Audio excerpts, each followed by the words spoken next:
تاسو وویل چې زما یو لور کباړ ټولولو او هغه ګاډي وهلو هغه وفاته شو. خدای دې وبخښي. دغه مخامخ قبر یې د پاسه ګورو دا مخامخ ګلان چې پراته وي دغه قبر یې 4 ورځې ژوندی و 5مه ورځ مړه شو. دا ټول ښکلې ټوټوي دي دا ټول کلي دي هم خلک له خندا به مې راکړو اضافه کوله وي دا کباړ پسې دې ولې ویښې ده ګاډي والا چا لیدلي چې تا لیدلي ما یې د غریبۍ دې وجې د مستۍ مخکې نه ده. سلام علیکم هیله احترامات قدرمنو هیوادوالو د روژې مبارکه میاشت ده. موږ نن یو ځل بیا د یو داسې کورنۍ حال له تاسو سره شریکوو او داسې کورنۍ ته راغلې وو چې د ستونزو او مشکلاتو سره مخ ده. د دغه مورکۍ چې دی یو کوچنی زوی چې و کباړ خرڅوو نو موږ هغوی سره راغلو د دوی کور ته د ما سره پاتې شي او دا ویډیو تر پایه وګورئ تر څو د دغه مورکۍ احساسات واورئ چې څومره د ستونزو او مشکلاتو سره مخ ده او دغه ویډیو هم درسره شیر کړئ چې نورو با احساسه ورونو ته ورسېږي چې خپل وس مطابق مرسته شریکه کړي. پتا جنت دی زما د پاره پرښته ژوند تا نه عبادت ته د ژوند د غره چینی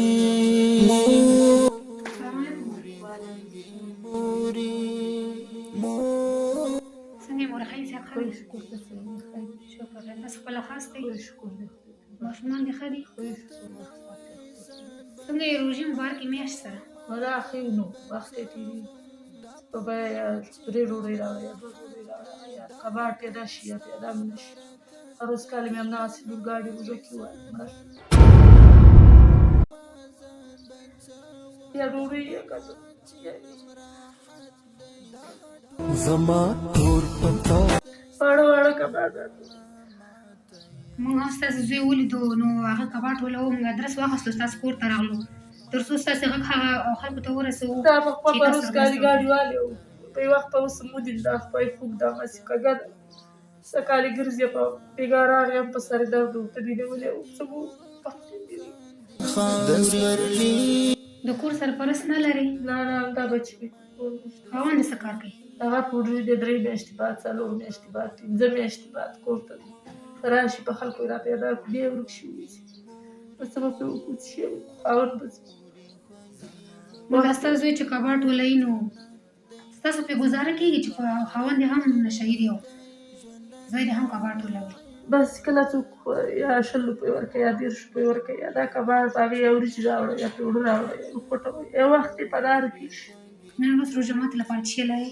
نه تا ګورو داسې دا واړه واړه بچي دا ورته ناست دي څوک راولېږي پټو وکړي یا یې ونه کړي یا نه وي دا چې زوی دې هم کباړ ټولوي او خاوند یې هم نشه یي دی ته چې روژه ماتې لپاره څه شی ونه لرې اولادونه تا سره کښېني روژه ماتې لپاره او دسترخوان دې تش وي خالي وي ته څه احساس کوې زړه ته دې څه راګرځي چې بس د خدای را ګیلمن شو چې خدایه پاکه تاسې ورته وګوره د خلکو روژه ماتې ته وګوره د مونږ روژه ماتې ته وګوره وخت یې تېرېږي دغه خپل کور کې یو شی نیم شی پیدا کېږي وخورو یا یې ومرو روژه ماته وخت یې تېروي زړه دې دردېږي؟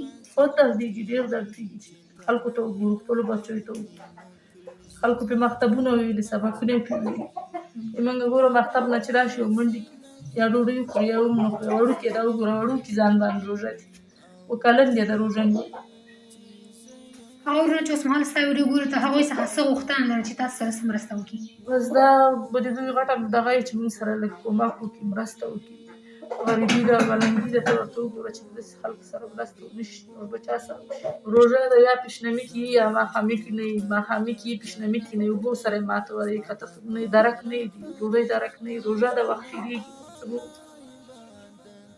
نورجانې تاسو تکلیف لرو دغه ورونه چې ستاسو اوس مهال غږ واورېدو دوی به یو څه نه څه مرسته وکړي انشاءالله زه ستاسو په خدمت کې یم زه به تاسو ته راوړم الله دې ژوندی لره الله دې ښه درسره وکړي الله دې ډېره ډېره آمین.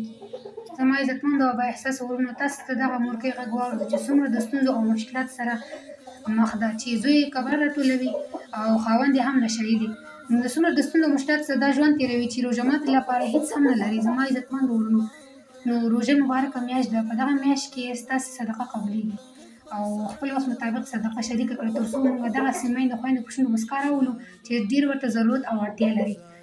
په یو حدیث شریف کې رسول الله صلی الله علیه وسلم فرمایي د ځمکې په اوسېدونکو باندې تاسې رحم وکړئ هغه ذات به له اسمان څخه په تاسې باندې رحم وکړي زما عزتمند ورونو، کونډې، یتیمان، مسکینان او بېوزله افغانان مو په یاد کې وساتئ. روژه مبارکه میاشت ده. په دغه میاشت کې الله جل جلاله ستاسو صدقه دوچنده قبلوي. نو چې تاسو یو ورکړئ صدقه ورکړئ، الله جل جلاله ته دوچنده درکړي. هیله منده یم ورونو چې دغه مورکۍ بېنوا پرې نه ږدئ او خپل وس مطابق مرسته ورسره شریکه کړئ. مورجانې تاسو ویل چې زما یو لور کباټ ولولو او هغه ګاډي وهلو او وفاته شو. دغه مخامخ قبر دی د خاص ګورلا مخامخ ګلان چې دغه قبر 4 ورځې ژوندی و، 15 ورځې مړ شو. دا ټول کلی ته توی دی، دا ټول کلي دی. هم خلک له خندا به هم راپورې اضافه کوله، دا کباړ پسې دې ولې لېږله، ګاډي چا لېږلي چې کالي ما د غریبۍ د وجې نه لېږله، مستۍ نه ده.